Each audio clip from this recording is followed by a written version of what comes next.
क्रोध। सबके जीवन में क्रोध आता है, लेकिन क्रोध भी 4 प्रकार का होता है।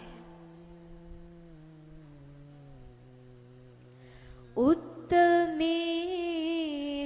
क्षणं कोप, मध्यमे घटिकाद्वयम्, अधमे स्यादहोरात्रं,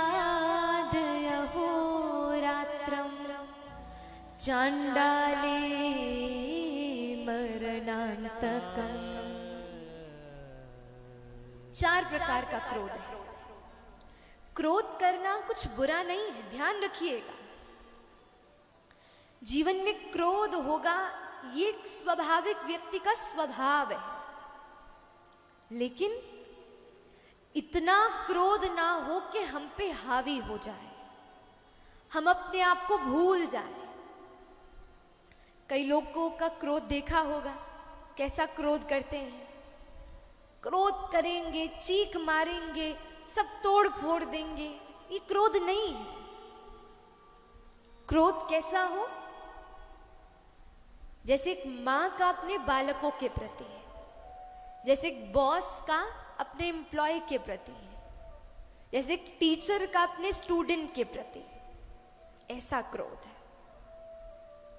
ऐसा नहीं कि क्रोध करना ही नहीं है, नहीं, जरूरी है क्रोध करना।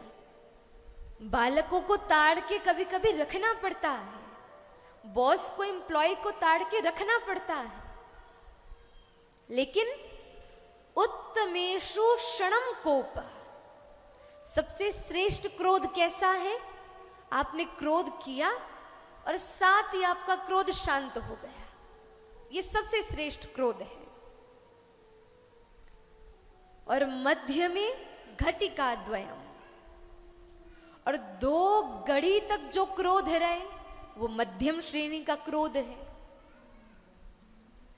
और 3 घड़ी तक जो क्रोध रहे वो अधम श्रेणी का क्रोध है।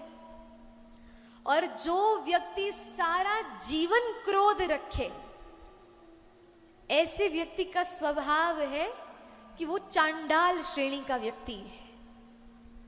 कई लोगों के स्वभाव होता है कि वो आजीवन के लिए ईर्ष्या रख देते हैं। तो क्रोध कैसा हो? जल की तरह। जैसे जल को गर्म किया, उसमें उबाल आने लगा, उसे बगल में गैस से उतार कर रखा, धीरे धीरे धीरे धीरे 5, 10, 15 मिनट में वो जल बिल्कुल ठंडा हो जाएगा, शांत हो जाएगा। ऐसा क्रोध हो।